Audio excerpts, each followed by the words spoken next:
Olá, alunos, bem-vindos a mais uma aula de Fundamentos de Programação. Hoje a gente vai falar sobre matrizes. Então, a gente tinha falado já sobre vetores e agora vamos falar sobre matrizes. É, na computação, o que é uma matriz? Você provavelmente também já ouviu falar em matrizes na matemática, né? Assim como vetores na matemática. Em computação, a matriz é um vetor de vetor. Então, é isso. A gente já viu como criar um vetor, e cada elemento do vetor, por exemplo, poderia ser uma string. Quer dizer, poderia ser um inteiro, ou float, ou caractere, né? Então, foram esses três tipos que nós vimos. Quando a gente tinha um vetor de caracteres, a gente também poderia dar o nome de string. Então, string é o vetor de caracteres. O vetor de inteiro não tem um nome especial, é vetor de inteiros, e vetor de float também. Só que imagina, e se eu quiser, em vez de guardar um inteiro no meu vetor, eu quiser guardar outro vetor naquela posição, eu posso? Posso. Hoje a gente vai aprender como fazer isso daí. Na verdade, eu posso ir guardando vetor dentro de vetor quantas vezes eu quiser, né? Aqui a gente vai usar dois só, né? Como que eu crio aqui? É bem parecido com criar vetor, né? Eu coloco qual é o tipo, né? Inteiro, nome. E entre colchetes eu coloco quantos elementos vai ter. Nesse caso, vai ter dois elementos, a matriz. Só que olha aqui, eu vim e coloquei outro colchetes aqui. Então, cada um desses dois elementos da minha matriz vai ter três elementos. Entenderam? Cada um desses dois vai ter três elementos. Então, como que vai ficar essa matriz? Aqui a gente primeiro desenhou o vetor de tamanho 2. Então, aqui ó, tem dois elementos no vetor de tamanho 2. Só que o que eu vou colocar nesse elemento? Nesse caso, eu vou colocar um outro vetor. Então, eu vou colocar um vetor de tamanho 3. Então, no primeiro elemento do vetor, eu tenho o quê? Outro vetor de tamanho 3.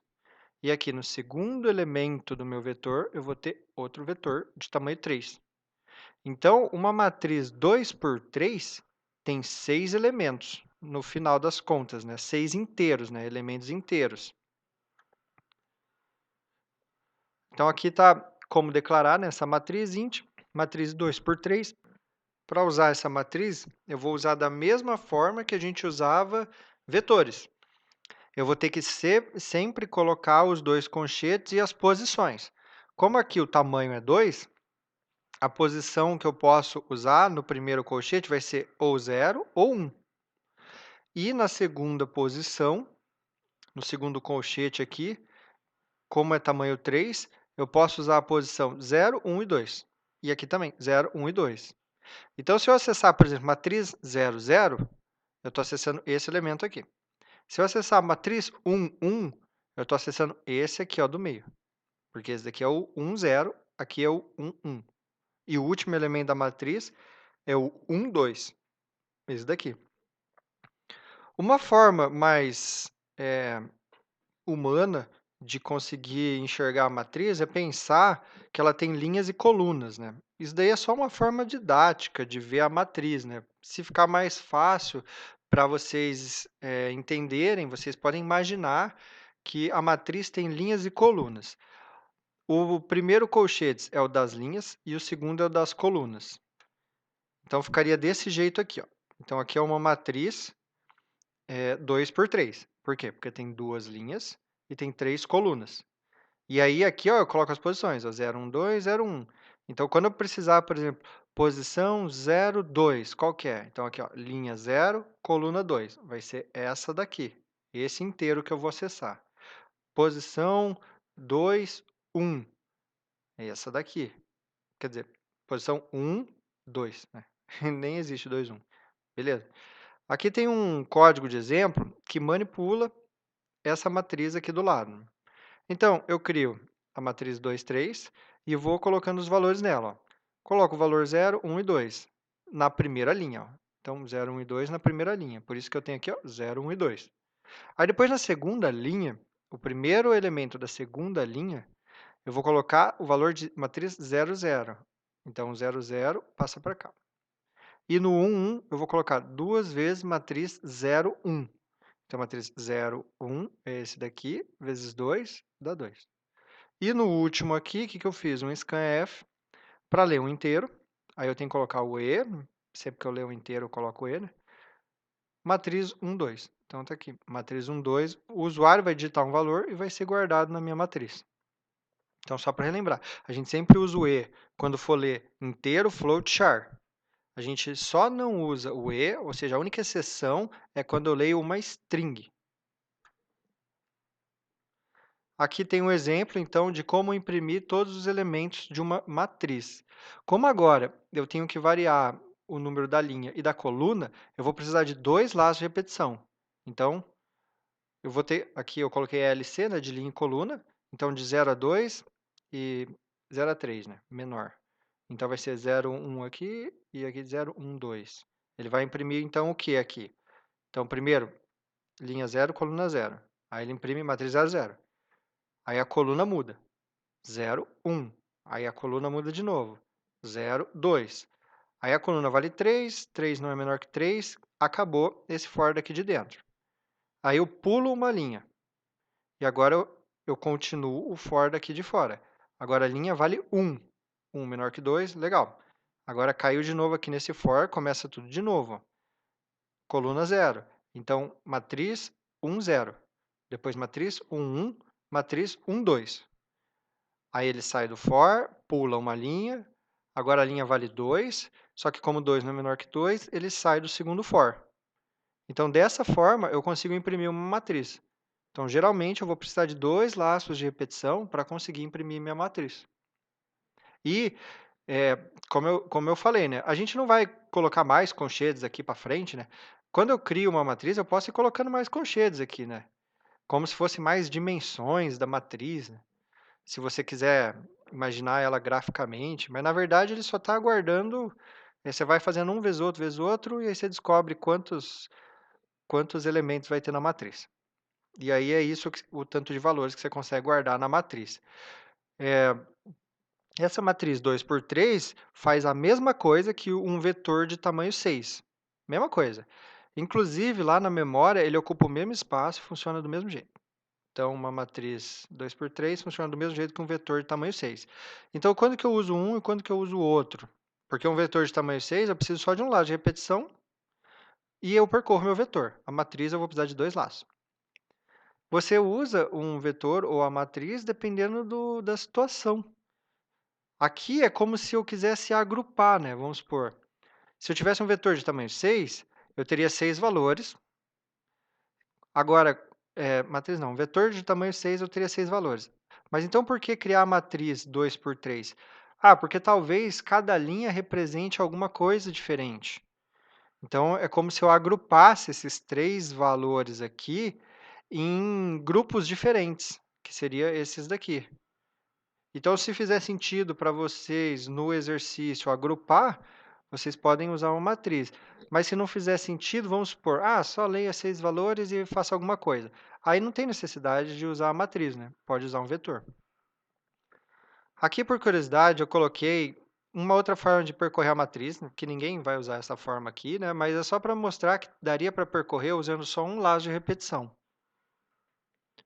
Então, vai de 0 até x menor que 6. Então, vai rodar 6 vezes esse laço de repetição, né? Porque a gente tem 6 elementos.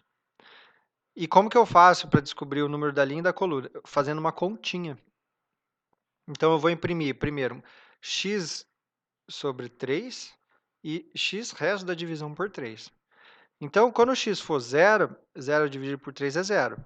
E como aqui os dois números são inteiros, o resultado vai ser sempre o inteiro, vai ser desconsiderado o que vier depois da vírgula. Então, 1 sobre 3 também é 0. 2 sobre 3 também é 0. Então, quando tiver o x valendo 0, 1 e 2, isso daqui vai dar 0. Só que quando o x estiver valendo 0, 1 e 2, o resto da divisão por 3 vai ser o próprio número. Então, isso vai dar 0, depois vai dar 1, depois vai dar 2. Né? Por quê? Porque 0 dividido por 3 dá resto 0. 1 dividido por 3 dá a resposta 0 com o resto 1. Então, 1 vai ficar com o resto 1. 2, vai ficar com o resto 2. Então, aqui eu imprimi a primeira linha, que seria 0, 0, 0, 1 e 0, 2. Aí, quando eu chegar no x valendo 2, né? O que vai acontecer? Esse if aqui vai ser verdadeiro, porque 2 resta da divisão por 3 é 2. Então, é só quando o x for 2, ou quando o x for 5, e etc. Aí eu pulo uma linha. Então, eu vou sempre imprimir os 3 valores e vou pular uma linha. Aí, continuando, né? Agora x vale 3. Vai valer 3, 4, 5. Quando o x valer 3, agora vai dar 1 essa divisão. Quando valer 4, também vai dar 1. Quando valer 5, também vai dar 1. Então, agora eu estou na segunda linha. E o 3, 4 e 5 aqui vai dar o quê? O 3, resto da divisão por 3, 3 dividido por 3 dá 1, resto 0. Então, agora voltou para o 0. Então, percebe que foi 0, 1 e 2 e voltou para o 0. E vai ser de novo agora 0, 1 e 2. E vai sempre aqui ficar em 0, 1 e 2, 0, 1 e 2, 0, 1 e 2. Sempre assim. Porque quando ele chegar num múltiplo de 3, ele volta para o 0.